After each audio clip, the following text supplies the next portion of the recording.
Estupendo. Bueno, muy buenas a todos. Un poquito de silencio, por favor, sobre todo a mis chicos. ¿Qué tal? Muy buenos días. La verdad, un placer ver la sala llena a estas horas. En primer lugar, queríamos dar las gracias a RootedCon por invitarnos un año más a estar aquí. Esta es mi tercera ocasión. La Patricia, bueno, es la primera, se estrena hoy en Rooted. En segundo lugar, queremos dar las gracias, por supuesto, a vosotros por madrugar. Y en tercer lugar, queremos dar las gracias a Josep Albors, que está por ahí por la mitad. Luego podéis machacarle. Pero por su culpa estamos nosotros hoy aquí, así que bueno, queremos machacarle también un poquillo y luego contaremos el porqué. ¿Nos presentamos? Venga. Bueno, yo soy Patricia Rada, soy doctora, no soy informática, que esto quede claro a toda la sala, ni nada que se le parezca. Soy doctora en bioquímica, biología molecular y biomedicina por la Universidad Autónoma de Madrid. Actualmente trabajo en el Instituto de Investigaciones Biomédicas Alberto Sol como investigadora postdoctoral Juan de la Cierva, que es una ayuda del Ministerio de Economía. Además, trabajo en el laboratorio con la doctora Ángela María Valverde, que es del CIBERDE. Por mi parte, Juan Antonio Calles, también soy doctor, pero en este caso en informática. Soy el CEO de una compañía nueva, se llama ZeroLinks, que lanzamos la semana pasada, hace muy poquito, hasta hace poco era el responsable de seguridad de una Big Four. Y bueno, quizás me conozcáis un poco por mi faceta más de mi tiempo libre, por Flu Project, que es un proyecto que he llevado con mi prácticamente hermano Pablo González, que mañana dará charla con los Rabbits. Y por la faceta de por una rama segura que llevo con Angelucho, Josep Albors, que están por ahí dando guerra, Longi, bueno, hay más compañeros por allí de la jornada por una rama segura. Bueno, ¿qué hacemos nosotros aquí? Pues bueno, en verano del año pasado fue publicada en la revista Nature un artículo científico en el que unos investigadores habían logrado almacenar una serie de datos en bacterias. Luego Patricia os va a contar un poco más sobre esto. Pues Josep llamó a Patricia, que es mi mujer, él la llamó porque sabía que era bioquímica y conocía bastante acerca del tema, para preguntarle por qué quería escribir un artículo para el blog de Z Antivirus. Y cuando llegué por la noche a cenar, estuvimos hablando Patricia y yo durante la cena, me estuvo hablando del artículo que habían visto. Estuve investigando Patricia un poquito más sobre el artículo, viendo referencias, y cuando fuimos rascando nos fuimos dando cuenta que la verdad es que el avance era brutal, pero desde el punto de vista informático había cierto margen de mejora. Nos propusimos investigar un poco más, ver esas mejoras, a ver si eran factibles a día de hoy. Incluso nos llegamos a hacer una aplicación que hoy os presentaremos. Y dijimos, bueno, pues si llegamos a tiempo, pues echamos un articulillo para Rooted, a ver si cuela y entramos y coló. Así que nada, aquí estamos. Arrancamos. Bueno, como os decía Juanan, este es un artículo que se publicó el año pasado, durante el verano, en la revista Nature, que es una de las más índice de impacto, digamos, más relevantes dentro del mundo de la biomedicina. Este artículo, básicamente, un poco lo que comentaba era cómo eran capaces de codificar un GIF en unas bacterias. Y usaban una técnica que se denomina CRISPR, que hoy en día es una técnica de descubrimiento muy reciente, pero que hoy en día es como lo más, digamos, ¿no? Bueno, para un poco poneros en situación de qué es lo que hacían en este trabajo, pues vamos a empezar desde el principio. Lo primero es que este artículo tuvo muchísima repercusión mediática, tanto a nivel nacional como a nivel internacional. La verdad es que llamó muchísimo la atención, y no solo entre el mundo de la biomedicina. Asimismo, por ejemplo, si hacemos una búsqueda en Google muy sencilla, que es Bacterial DNA Data Storage, podemos encontrar alrededor de 89 millones de resultados. Y de hecho, si indagamos un poquito en las primeras acepciones, una de las cosas que se proponen es si realmente los seres humanos en un futuro podremos ser unos ordenadores biológicos en el que podamos nosotros portar nuestra propia información. Ya os digo que a día de hoy todavía queda un poco lejano el asunto, pero yo creo que con los avances tecnológicos que tenemos de la última década hacia acá, no es algo tan descabellado pensar que vaya a ocurrir en un corto o medio plazo. Como os comentaba, de todas maneras, y dado que la audiencia probablemente no creo que haya muchos bioquímicos en la sala, yo sí, pues vamos a empezar desde lo más básico, que son cómo vamos a estructurar nuestro código en un organismo vivo.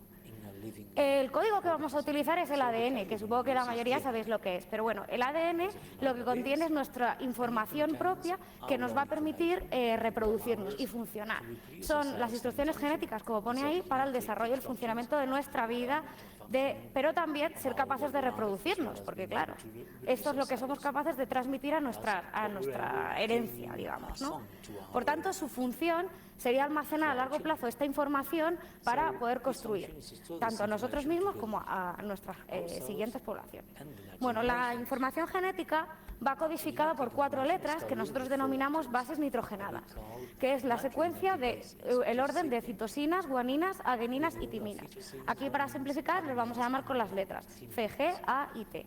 Según el orden en el que estos vayan posicionados, tendremos una información u otra. Es como diríais vosotros en vuestro propio lenguaje informático, vuestros ceros y vuestros unos. O sea, que ya está inventado, desde hace muchísimos años, además. Bueno, la primera pregunta que nos tendremos que hacer es si realmente el ADN podría ser un sistema de información y de almacenaje. ¿Por qué? Es decir, si es estable durante el tiempo, no si se va a degradar en poco tiempo y no nos va a servir para almacenar. Bueno, aquí un par de datos. El primer estudio del que os voy a hablar es de 1988, en el que se cogieron unos restos de ADN de 7.000 años de antigüedad que se encontraron en un yacimiento arqueológico. Con la tecnología que existía en 1988, que como veremos era bastante reducida, se pudo secuenciar con exactitud esta secuencia. Es decir, un ADN de 7.000 años de antigüedad se puede leer perfectamente. Asimismo, en los años 2000, con la tecnología mejorada, nos permitió además secuenciar ADN que existía en bacterias cristalizadas, o sea, en fósiles, de hace 250 millones de años. Es decir, la estabilidad del material genético es mucha, de manera que nos permite ser un sistema robusto de almacenamiento de datos y que puede ser resistente a lo largo del tiempo. Para un poco comparar con el lenguaje informático, digamos que nosotros en nuestro sistema biológico tenemos algo comparable a lo que sería un disco duro, que es nuestro propio núcleo celular. El núcleo celular es quien almacena este material genético, en el caso de humanos, en forma de cromosomas. Nosotros tenemos 46. Bueno, un poco paralelismo, pues por supuesto la función. En un caso, en el caso del núcleo celular, se trataría de almacenar, como ya he dicho, y conservar perfectamente, proteger este material genético, y en el caso de un disco duro como el que vemos aquí, pues almacenar los archivos. También hay otras cosas comunes que son curiosas, como las posibles alteraciones de este material. En el caso del núcleo celular, pues las alteraciones pueden ser radiaciones, como Fukushima, Chernóbil, o incluso también infecciones por virus. Cosas que también creo que ocurren también en el caso de los discos duros y de los archivos, que pueden también tener un daño por radiación, también las altas temperaturas o incluso el malware, que es lo más parecido a las infecciones virales que podríamos tener, digamos, los humanos. Asimismo, las células también tienen sistemas de recuperación de datos, como son mecanismos de replicación y mecanismos propios de reparación. También es verdad que la célula, que tiene muchísimas alteraciones, que son las mutaciones, puede a veces generar un sistema de automuerte, es decir, vamos a proteger la información correcta, no la información que está corrompida, ¿no? Bueno, asimismo también los discos duros, y mediante diversas técnicas que conoceréis bastante mejor que yo, pues se puede recuperar los datos de un disco duro, que son extracciones forenses, por supuesto teniendo backups e incluso si tenemos datos redundantes. La capacidad de almacenamiento es algo muy interesante que podemos llegar a obtener en un sistema vivo, en un sistema celular, ¿no? Digamos, aún es un dato teórico porque la tecnología hoy en día no lo permite, pero lo conseguirá, que es almacenar 455 exabytes por gramo de DNA, por gramo de ADN, perdón. Que exabytes son como 10 a la 18, o sea, es muchísimo. Mientras que los discos duros que se encuentran hoy en día en el mercado almacenan alrededor de 60 terabytes. Bueno, ¿cuánto realmente para escalar son 455 exabytes?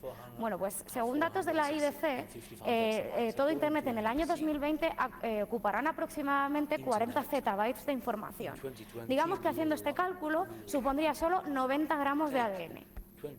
Para escalar también al sistema humano, estos son unos dibujos de Ramón y Cajal, que por si no sabéis es un premio Nobel español, son unas neuronas. En una neurona, por ejemplo, hay 3.300 millones de las bases que hemos hablado seguidas por célula, y estos solo son 3,6 picogramos de ADN. Picogramos es 10 a la menos 9, me parece.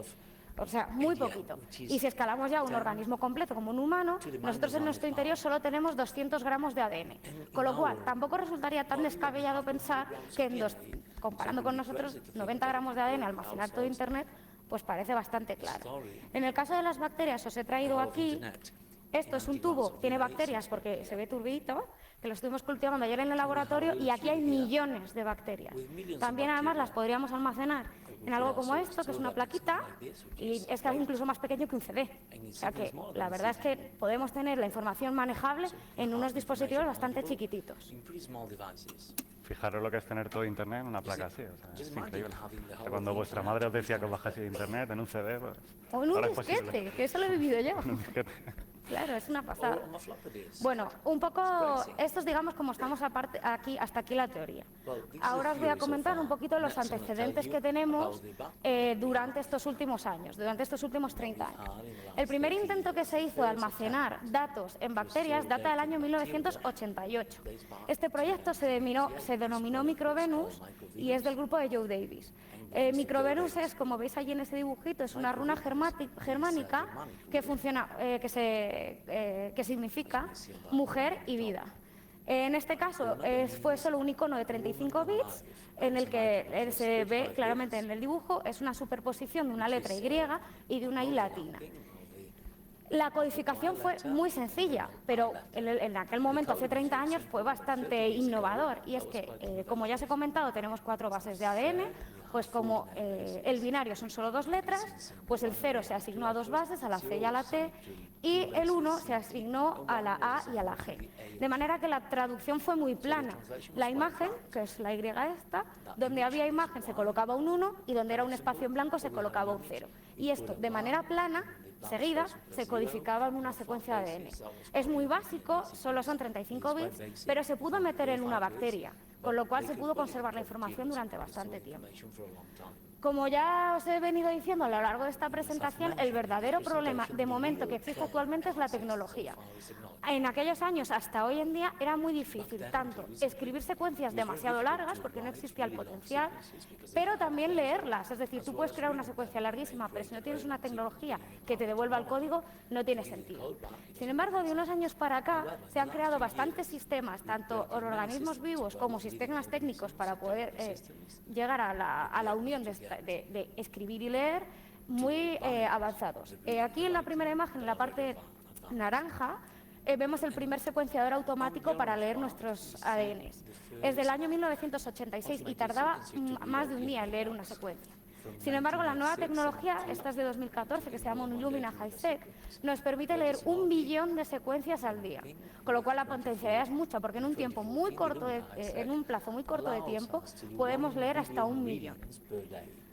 En 2012, el grupo que también hizo el trabajo del caballito, que vamos a ver dentro de un momento, hizo la primera aproximación, que fue sintetizar alrededor de 55.000 moléculas de ADN en el que podía contener un archivo completo de HTML de 5,27 megas. Este archivo contenía 11 archivos JPG, un archivo de texto de 54.000 palabras e incluyó también un JavaScript. La conversión de HTML del binario al ADN fue la misma asignación que se hizo en 1988. O sea, hasta el momento no había demasiada progresión y es asignar el binario 0 a 2 letras, la A y la C, y el binario 1 a la G y la T. De manera que, como veis en el ejemplito aquí, 2 ceros, 2 unos y 2 ceros son, por ejemplo, ACG, TCA. La limitación de este sistema es que las moléculas eran tan grandes que no había un sistema biológico para meterlos, con lo cual esto era como si yo te doy un tubo de ensayo y te digo, aquí está el mensaje de codifícalo. Pero no había ninguna posibilidad de replicación, que es lo que nos aportan las bacterias. Una bacteria se replica exponencialmente. De 1 salen 2, de 2 salen 4, son potencias de 2. Con lo cual, a lo mejor en un plazo de 8 horas, si partimos de 100.000, tenemos 1 millón. El gran paso es que en este sentido para el almacenamiento de datos se dio con una tecnología que poseen las bacterias que se denomina CRISPR. Os pongo aquí a Francis Mójica, que es español, es valenciano, porque fue el descubridor de esta tecnología. Desgraciadamente, 2 investigadoras extranjeras, una francesa y una americana, recibieron el premio Princesa de Asturias por la mejoría de este sistema en el año 2015, pero se dejaron fuera al español. Y es un poco penoso porque es un premio español, el premio Princesa de Asturias. Así que yo, de verdad que a este hombre hay que reconocerle mínimo con un Nobel. Y de hecho, si leéis las noticias, se ha postulado como para un premio Nobel de los años siguientes. Bueno, pues lo que se descubrió en su laboratorio, en Alicante, es un sistema de inmunización de las bacterias. Bastante sencillo, es sencillo pero es complejo a la vez, porque lo que ocurría en una bacteria es que la primera vez que es infectada por un virus, que es la parte esta de la imagen, aquí, la parte esta de la imagen, El virus es capaz de introducir su ADN viral. La bacteria lo que hace es reconocerlo, cortar un trocito y meterlo en su propio cromosoma. De manera que ya lo reconoce como propio. ¿Qué va a ocurrir? Que si hay una segunda infección por este virus, la bacteria ya sabe de lo que estamos hablando y va a ser capaz de destruir esa infección. De manera que la bacteria va a sobrevivir, porque no va a morir por una infección.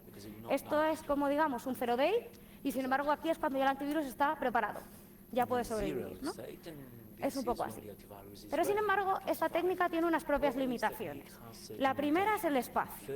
Para poder meter información se utilizaron unos cassettes que nosotros en bioquímica llamamos protospaces. Estos cassettes tienen que tener una estructura perfecta para que la bacteria la pueda integrar en su cromosoma y dividirse. Si no cumplen los requisitos, no va a ocurrir y no vamos a poder conservar nuestra información. Este cassette es un hueco que aquí pone protospacers, que son 20 bases. Nosotros en los trabajos que vamos a comentar a continuación se han llegado hasta almacenar 32 bases distintas, 32 letritas, pero siempre tiene que llevar una secuencia que se denomina PAN, una secuencia adyacente, porque es la que le marca a la bacteria de soy una secuencia del virus y la tengo que integrar, ¿vale? Bueno, basándonos en estas premisas, un grupo de Estados Unidos fue capaz de meter las imágenes en bacterias. Os voy a contar primero el caso más sencillo que hicieron hasta el caso más complejo, que es el GIF que hemos visto al principio. La imagen en el trabajo es una imagen en blanco, en 4 colores de la gama de grises. Entonces nosotros, para que sea un poquito más visual, hemos puesto un Super Mario. Pero el sistema es el mismo. Lo primero que hicieron es plantearse cómo iba a ser el diseño del cassette. Como os he comentado antes, tiene que haber una secuencia de 3 letras, que es la secuencia PAM, que ellos, tras varios estudios, determinaron que la mejor para esto era una A y una G. Y con ellas tenemos que contar, son siempre obligatorias. Luego, por otra parte, la parte que aquí vemos en colorines es la más sencilla, porque ellos decidieron, tenemos 4 colores, tenemos 4 bases, muy fácil.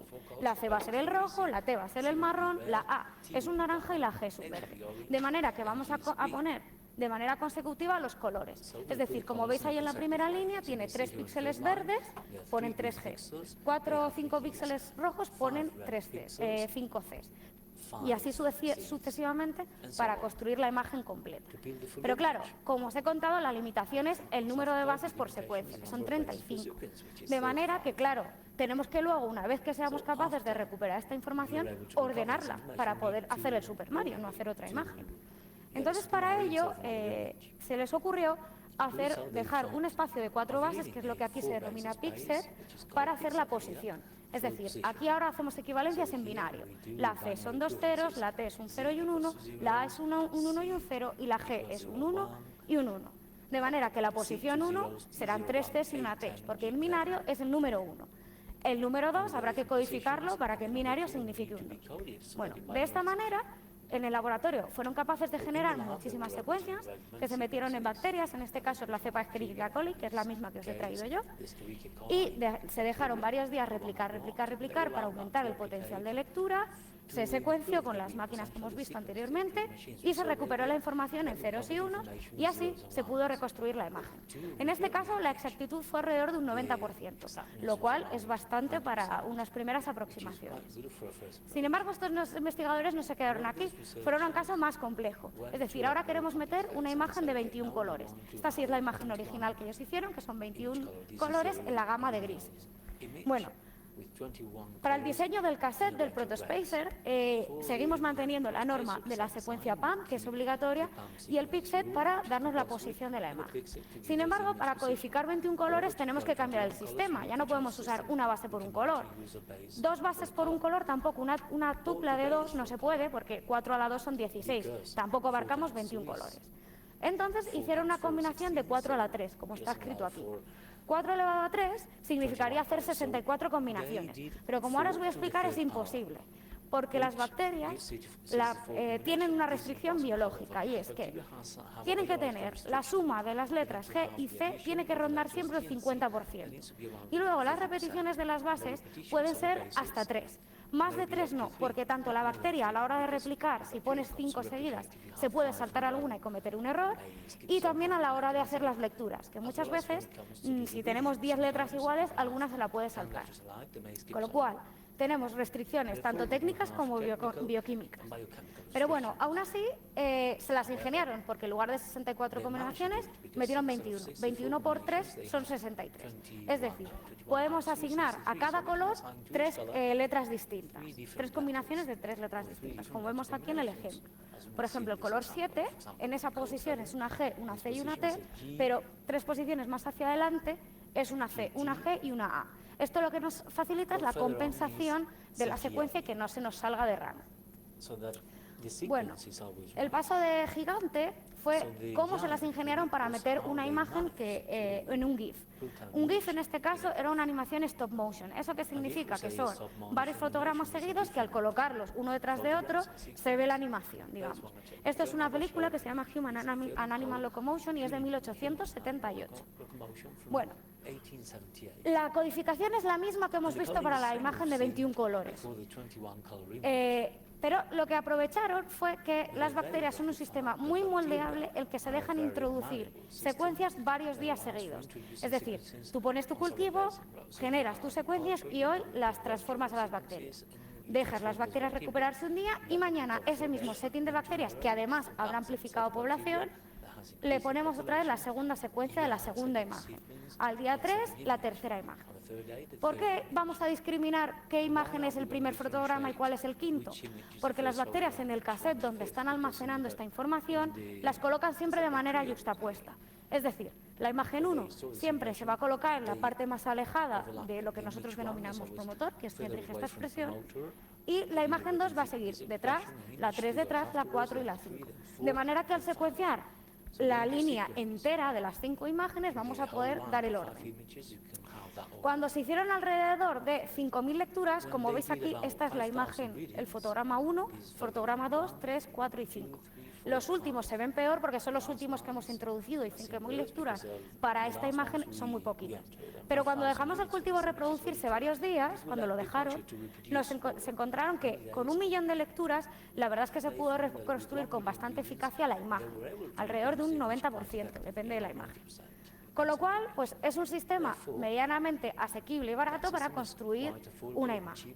Si comparamos un poco los resultados que obtuvieron en los 3 casos, con una secuencia apenas cortita, porque para lo que es bioquímica es corto, pero es de momento lo que nos limita el sistema, pudieron codificar pues alrededor de la primera imagen son 784 bytes, la segunda 494 y el GIF son 3,6 kilobytes en total, la suma de los 3. Como ya hemos visto, la codificación, pues en una es un base, un color, y las otras son 3 bases por cada color, que es y además lo que nosotros denominaríamos como un código degenerado, es decir, no solo un color va por 3 bases.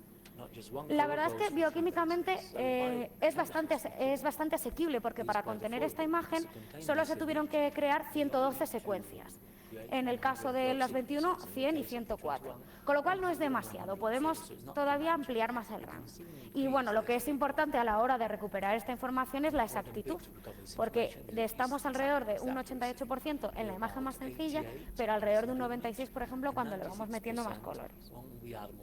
Sin embargo, como ya os he venido comentando durante la charla, hay posibles mejorías de la técnica.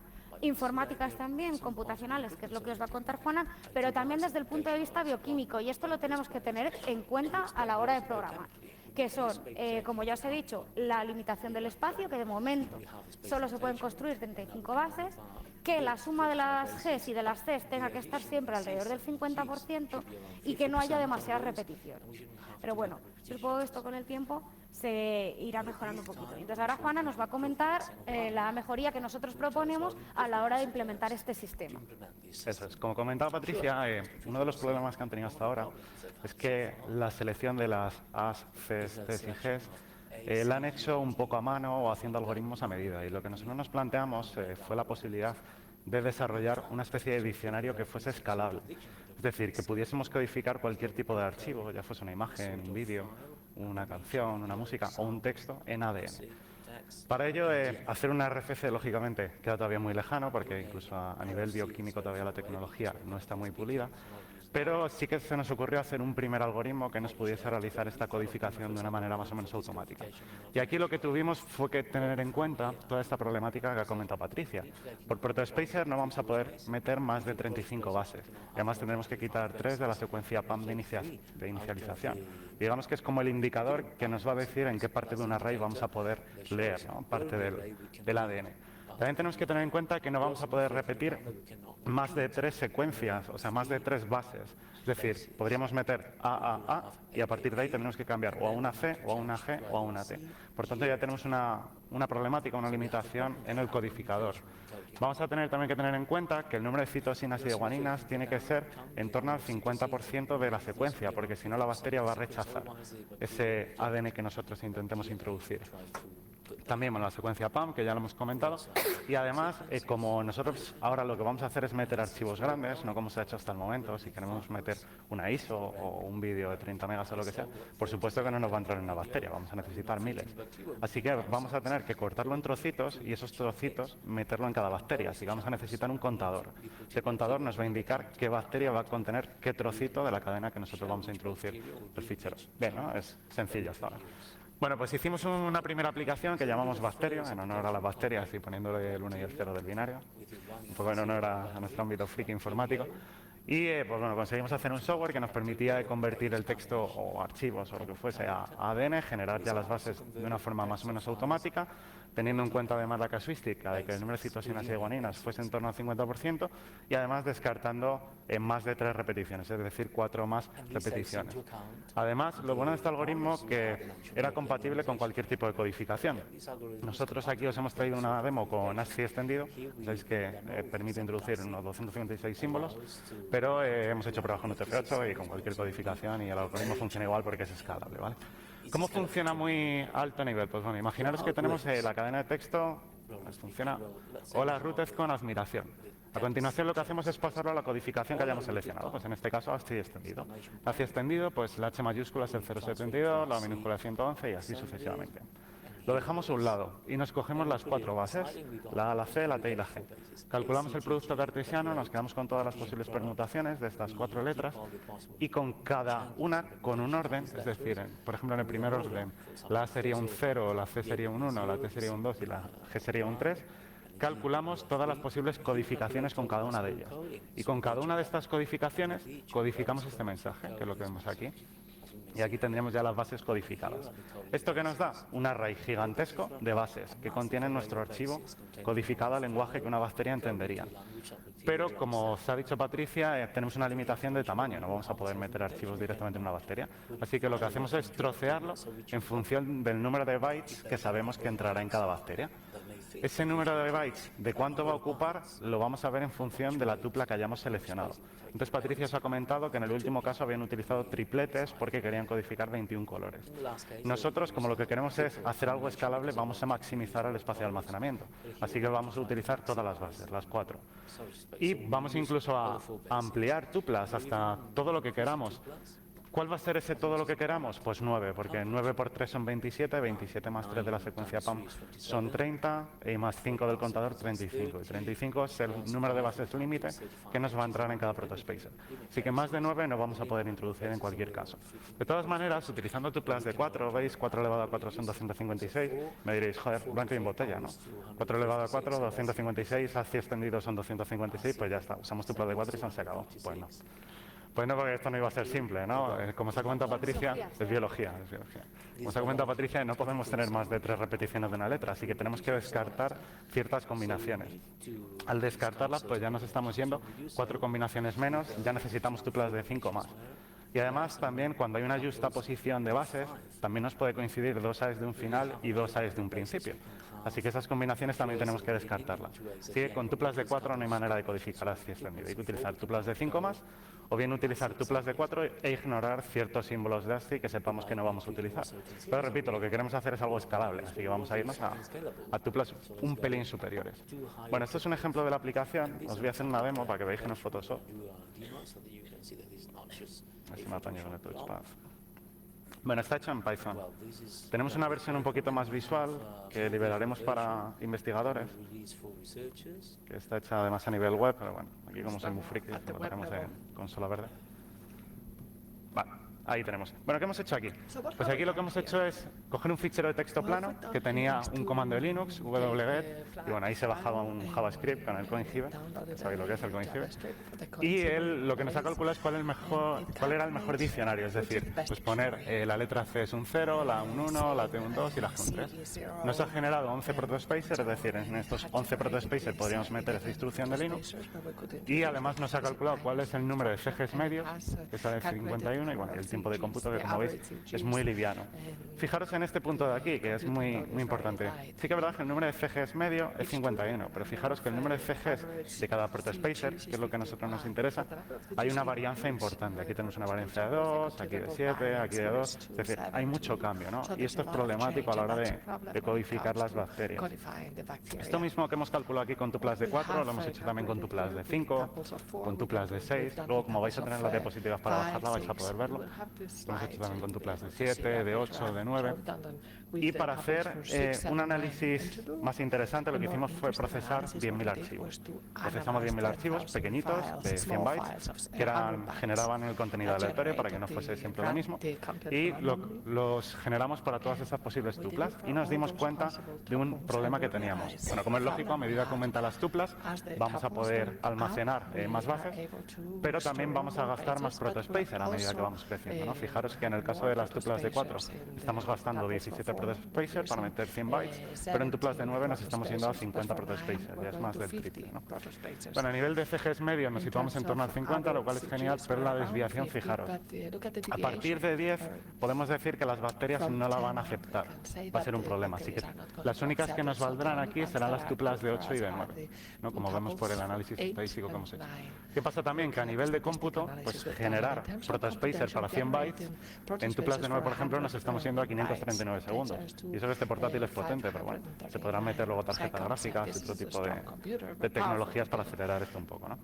Si lo vemos a nivel estadístico, se ve mucho más claro, pues vemos que las tuplas de 9 pues nos permiten ingresar más símbolos. Si lo vemos aquí abajo, los protospacers usados, pues lógicamente tuplas pequeñas gastamos menos. A nivel de tiempo de ejecución, lógicamente tuplas más pequeñas pues, se hacen mucho más rápido.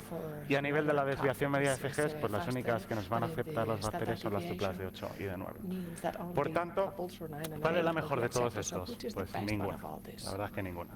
Aquí nos dimos cuenta que este no era el camino que se podía seguir, llegamos a un camino erróneo, y nos dimos cuenta de que este primer software no valía, teníamos que hacer una segunda versión. ¿Qué pasa? El poder hacer un diccionario escalable para codificar cualquier cosa hoy en día no es posible porque bioquímicamente la tecnología no lo soporta. Quizá el día de mañana sí, pero a día de hoy no. Por tanto, ¿cómo resolvimos este problema? Pues bien, en vez de utilizar un diccionario común para codificar todo, utilizamos diccionarios únicos para cada protospacer. ¿Qué pasa? Al generar diccionarios únicos para cada protospacer, teníamos que decirle luego al investigador que iba a decodificar el mensaje qué diccionario tenía que utilizar para decodificarlo. Es decir, enviarle como si fuese criptografía un vector de inicialización, por así decirlo, ¿no? Para un poco el paralelismo. Así que lo que hicimos fue desarrollar una segunda versión, cambiando el algoritmo, utilizando diccionarios únicos por cada protospacer y además ingresando dentro de cada protospacer una secuencia que le permitiría al investigador luego hacer esa decodificación. Y nos dimos cuenta de que efectivamente este era el camino que había de seguir. De hecho, si os fijáis, en una ejecución para un fichero de 100 bytes, vemos que casi todos son 50 muy próximos a 50. Así que esto sí, una bacteria lo va a aceptar de verdad. Si hacemos un corte de un protospacer al azar, pues vemos aquí que al comienzo pues sigue teniendo esta secuencia PAM, este identificador que os ha comentado Patricia. Luego tendríamos el contador que nos va a indicar qué bacteria va a contener qué trocito de información. Y luego vamos a tener este vector de inicialización, por así llamarlo, que le va a permitir al investigador decodificar los datos que nosotros enviamos aquí. En este caso, como hemos utilizado tuplas de 4, pues hemos podido codificar hasta 5 bytes por cada protospacer, lo cual, bueno, aparentemente no es un tamaño muy grande, pero teniendo en cuenta el ínfimo tamaño que tiene una bacteria, que ya os he comentado antes Patricia, pues es genial, ¿no? Bueno, esto lo hemos hecho con tuplas de 5, de 6, os voy a hacer una demo de la segunda versión también, muy rapidita.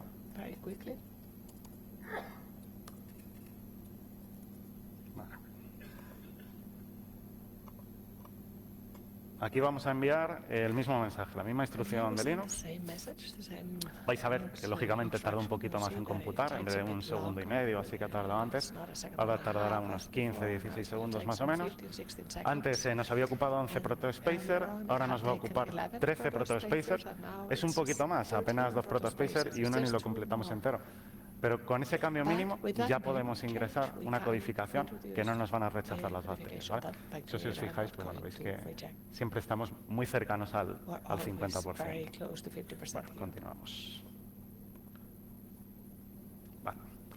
Bueno, esto mismo lo hicimos con tuplas de 4, tuplas de 5, tuplas de 6 y no seguimos porque en todas funcionaba bien. Es decir, ya sabemos que lo que tenemos que utilizar es este algoritmo con las tuplas más pequeñas posible porque nos van a permitir ahorrar protospacer y vamos a tardar menos tiempo en la codificación. Y además ocurre una cosa curiosa, si utilizamos protospacer, o sea, tuplas pequeñas, perdón, o por ejemplo de 4 y de 5, nos queda un hueco libre. Con tuplas de 4 y de 5, 5 por 4, 20, más la secuencia PAM, más el contador, más el vector de inicialización, nos estaría dando 32, es decir, nos sobran 3 bases. ¿Qué podemos utilizar? Pues para lo que nosotros queramos. Por ejemplo, pues para enviar un dato de paridad. Sí que es verdad que a nivel bioquímico, pues bueno, hay cierta estabilidad a la hora de las lecturas. Puede ser que no hiciese falta, pero bueno, desde el punto de vista informático queríamos meter un factor que nos permitiese detectar errores, ¿no? Sí que es verdad que la paridad puede no ser lo mejor, pero como ocupa tan poquito, pues es muy sencillo introducir. Fijaros aquí, en este protospacer en concreto, tenemos 11 A's, 5 C's, 6 T's y 13 G's. Fijaros que más o menos la suma de C's y de G's es muy similar a la de T's y la de A. Por eso nos sale un 50% de CG. Pues lo que hacemos es calcular a pares. Sumamos A's y C's, nos da 16, que es par. Como es par, nos vamos a nuestra tabla de la verdad. Y nos dice que tenemos que poner una C en el lado izquierdo. Y la suma de las T's y de las G's nos da 19, que es impar, y nos dice que tenemos que meter una T en el lado derecho. Por tanto, tendremos que introducir al final de nuestra secuencia una C y una T. Y con eso, al decodificar el mensaje, podríamos detectar la paridad para ver si ha habido algún tipo de error. Fijaros además que el número de C's y G's está puesto a propósito al lado izquierdo, para que al añadirlas a nuestra cadena no nos estropeen el porcentaje de CGs que ya tenemos calculado, ¿vale? También lo podríamos haber calculado después, pero bueno, hemos hecho el algoritmo así por eficiencia. Podríamos haber metido otro tipo de mejoras también, pues, por ejemplo, CRCs, códigos de repetición, etc. Al final todos estos nos van a dar cierta garantía con una cierta probabilidad de que ha habido un error o no lo ha habido. Pero no nos permiten reconstruir un error, ¿no? Para eso pues entraríamos ya en códigos de Hamming o en otro tipo de técnicas. Intentamos utilizar códigos de Hamming.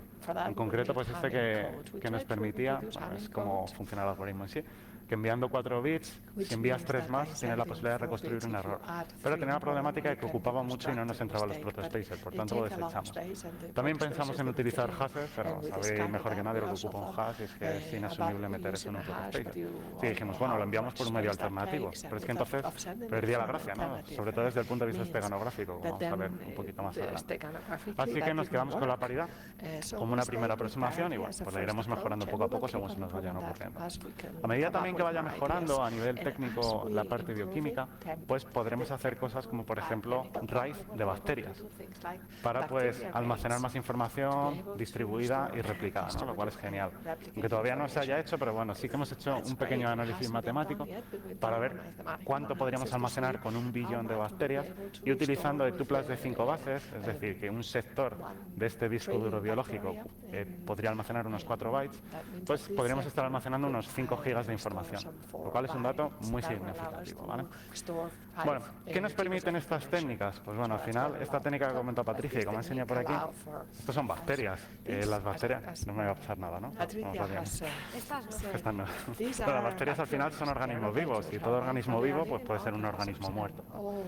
Aquí él ha puesto una combinación de alimentación que se llama LB, ¿no? Sí, es LB. LB, que es lo que les permite a las bacterias sobrevivir, ¿no? ¿Qué pasa? Si jugamos con este medio, podemos forzar a que las bacterias se mueran en un determinado tiempo.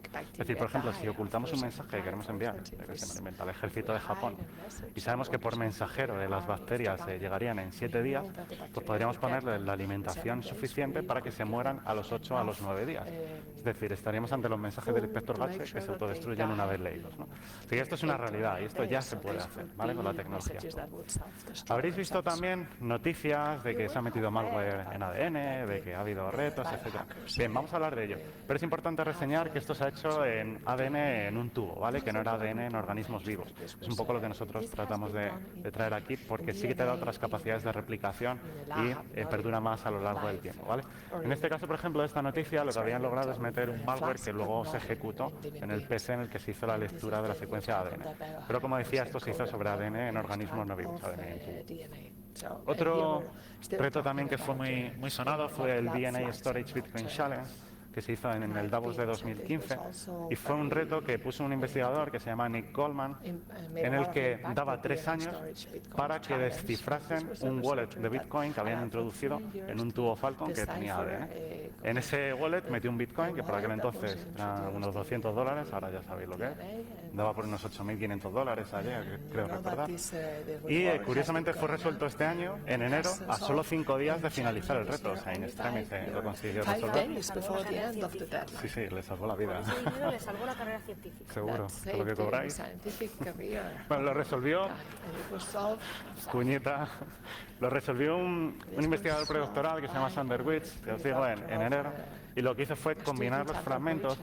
Lo que había hecho el investigador inicial fue una traducción muy sencilla. Cogió base 3, C, T, G y A, me lo invento, no sé cuál era cuál. Lo codificó como si fuese un 0, un 1, un 2 y un 3, lo pasó de binario a base 3, lo metió en las bacterias y se han sacado. Pero claro, no tenía problemática de los organismos vivos, de que pues, bueno, el número de CGs medio tiene que ser del 50, que no puede haber más de N repeticiones, ya sabéis, lo que os hemos contado en la charla. Bueno, este fue el archivo que decodificó este investigador, y en él pues se puede ver que, bueno, que ha ganado el reto de Davos, que ahí está el wallet de Bitcoin y está la contraseña. Sí, bueno. Todo esto es verdad, todo esto está ocurriendo, ya se está metiendo información en ADN vivo, se ha metido ya en bacterias, por ejemplo en este caso era bacteria Escherichia coli, pero también se podría meter en mamíferos, o sea, es decir, pronto podremos estar hablando, están introduciendo nuestro DNI, nuestras contraseñas en nuestra mascota, en nosotros mismos. Imagino que en unos años habrá lectores de ADN que simplemente se va a poner la muñeca, que automáticamente nos lo va a leer y nos va a identificar quién somos. O sea, esto es verdad. Aquí ya entraremos en los conflictos éticos sobre si modificar el ADN está bien, está mal, pero bueno, estos problemas siempre los vamos a encontrar. Sí, bueno, el futuro está aquí, así que bueno, ¿estáis preparados para vivirlo? Muchas gracias.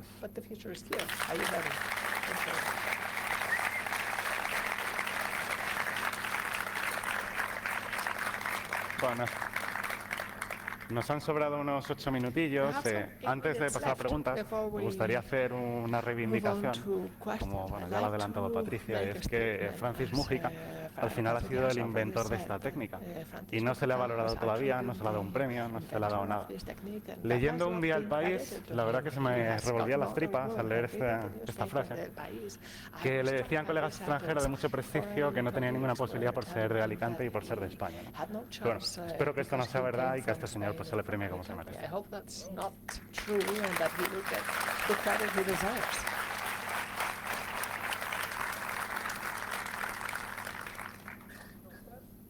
¿Preguntas? Carlos, no seas mamón.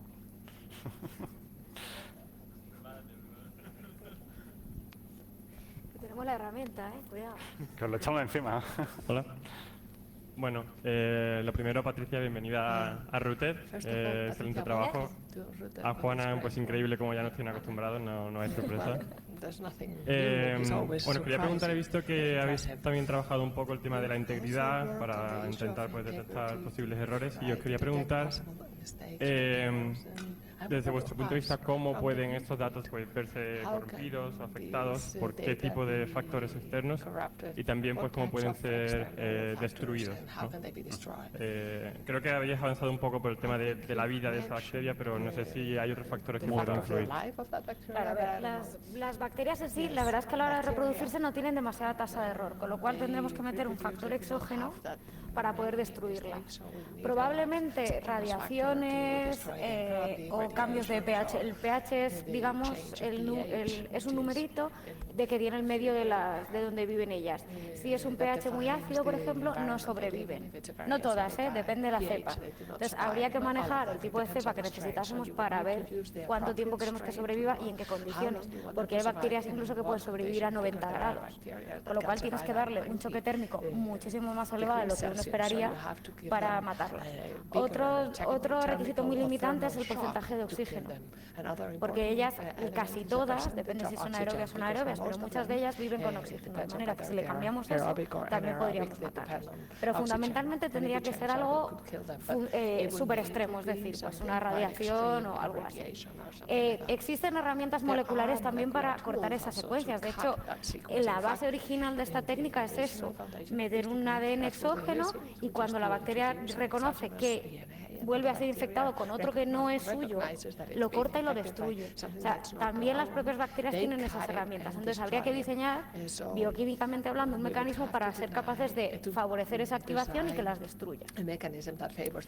Existe parcialmente, digamos, en parte biológica. Es decir, hoy en día este sistema de CRISPR, por ejemplo, se está usando mucho para enfermedades que consisten en mutaciones.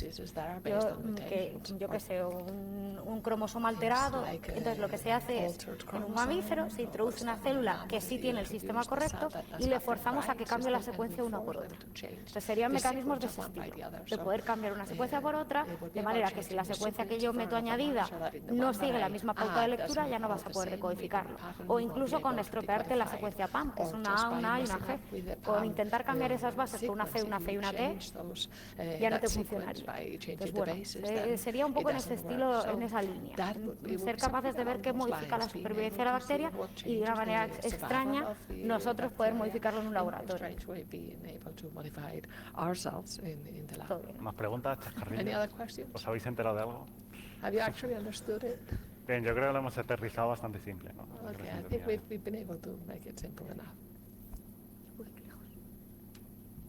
No te vemos con el foco, pero bueno. Es igual. Por el principio de exclusión competitiva, o sea, puedes meter otra bacteria que utiliza los mismos recursos y te la quitas del medio, no hace falta atacar directamente al ADN ni intentar... También, pero es que con que tengas una... Sería cuestión eso de alterar las poblaciones, pero con que tengas una te va a conservar el material. Entonces tendría que ser demasiado competitivo, pero sí, podría servir. Una buena idea. Solo pensáis en hacer el mal. Pensar positivo. Eso me decía. Any other questions? There is time. Feel free. A vosotros. Watch me burn, but that's alright because I like the way it hurts.